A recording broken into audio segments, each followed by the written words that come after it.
আমি বুঝলাম না, শায়েখে সরমনাই হযরত বললেন শেখ হাসিনার কোন কোন জায়গায় কি কি দাগ আছে এগুলোর বর্ণনা দিলেন।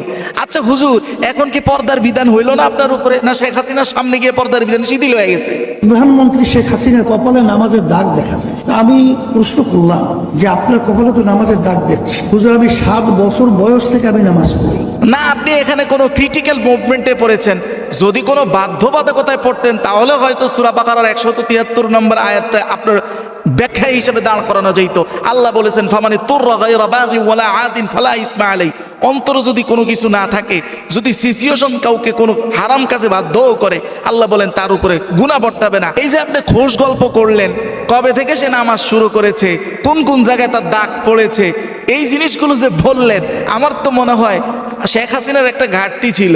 সেটা বলতে তার স্বামী ওয়াজেদ মিয়াও তাকে মনে হয় এত সুন্দর করে দেখেন নাই, আমাদের শায়েখ যত সুন্দর নিখুঁতভাবে দেখেছে।